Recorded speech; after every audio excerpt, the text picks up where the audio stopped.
This all the time, right? You think he's tired of hearing about 3 straight losses in BCS bowl games? It's not over yet. That game plan crumpled in his hand. First down and 10, and Heron pounced straight ahead. You know, one of the questions that we were asked about before the start of the game, and it's I think it's really a good one, Herbie, was is the Buckeye defense? You know, there's all this talk when the Big Ten struggled in bowl games, and specifically Ohio State. They're not fast enough for these flashy teams from the SEC and the Pac-10 and the Big 12. Are they fast enough to stay with the Ducks? They have proved beyond a shadow of doubt. You know, all you have to do is look around the NFL, folks. There are plenty of Buckeye players out there. Santonio Holmes certainly comes to my mind. They can flat move. I mean, that was never the primary issue. No, but when you show up flat and uninspired in any bowl game, you're going to get exposed in certain areas. And I think the knee-jerk reaction to say, oh, they're not very fast, they can't run.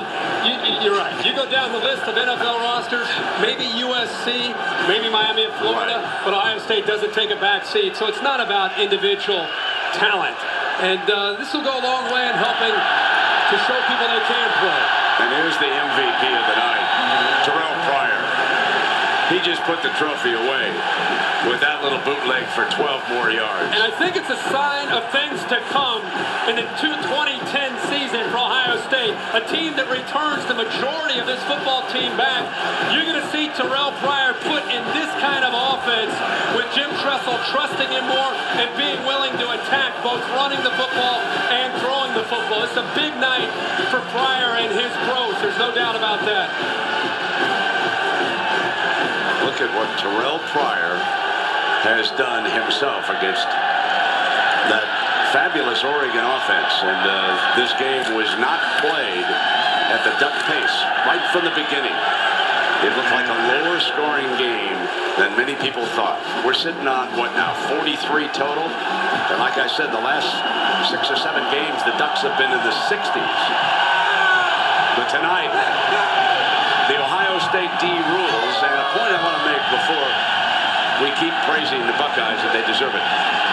18 Oregon starters are coming back next year, including Masoli. Absolutely. So for Oregon Duck fans, I know it's a tremendously unhappy afternoon right now, but I think this team will be the preseason choice to win the Pac-10, and they could well wind up, well, they're certainly going to be in the top 10. Right? Totally agree. Totally agree. With Masoli coming back and James, much like Ohio State, most of that nucleus is back. Watch the vest, baby. Here it comes. Yes. Where are those rascals? I know they're lurking back there. It's not over. It's not over yet. He won't let it go. Oh, no!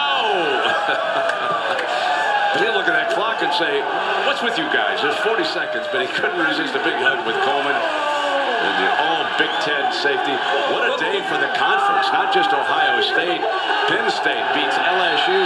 Northwestern goes to overtime with Auburn. But the Buckeyes rule.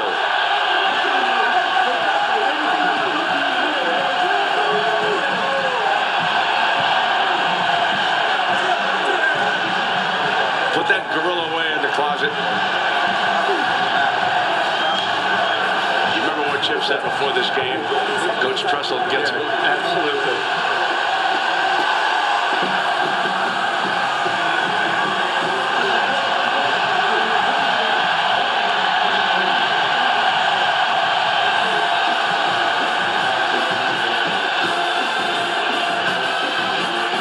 A touchdown in the first quarter and a touchdown in the fourth quarter. And field goals in between.